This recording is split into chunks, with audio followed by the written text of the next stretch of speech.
Hi, I'm Sarah, and my body is extremely fragile. I once broke a finger just playing volleyball, and another time a parrot landed on my arm and his claws went right through my skin and flesh as if I was made of butter.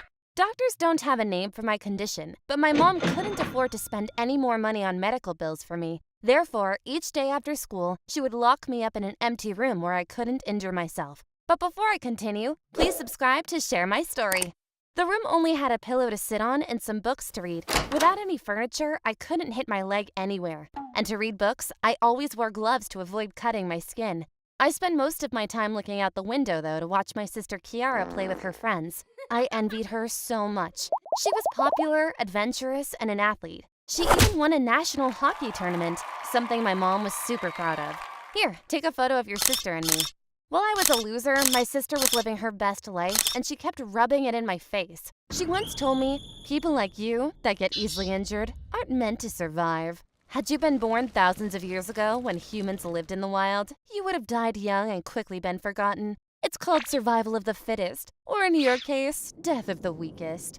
Ironically, my sister had everything I could dream of, and yet she still resented me. She often mentioned how I had put our family into debt with my medical bills. You are a burden to everyone. Mom even told me she wants to sell you away so scientists can experiment on your freak body. You liar! And don't call me weak! Well then, go prove yourself. How? Well, I know a cliff you can climb. I'll give you my gear, and if you make it to the top, I'll never bother you again. I imagined how impressed my mom would be if she found out I'd made it to the top of that cliff. So I agreed to the challenge, and at night we both snuck out of the house. But then we arrived there, and I got cold feet. Maybe this wasn't such a good idea.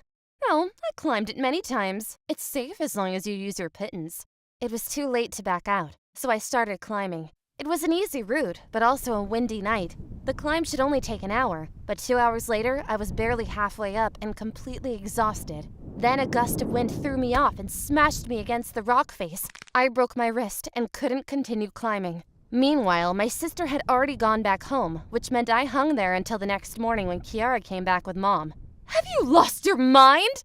A professional helicopter had to come and rescue me, which cost a staggering $15,000. I was so ashamed to put my mom into further debt that afterward, I never did something dangerous again. Instead, I spent all my afternoons at a library, safe and secure. Hey, can I ask why you're wearing gloves? Because I'm a freak. I have super frail skin. It's weird. Sometimes a bunch of bad decisions and misfortune lead you to a place or situation that makes it all worth it. The boy's name was Fred, and he was a legit genius. School was so easy for him that his teachers allowed him to only show up for exams. That way, he could spend most of his time studying much more advanced topics by himself. We fell in love and have been dating now for 5 years.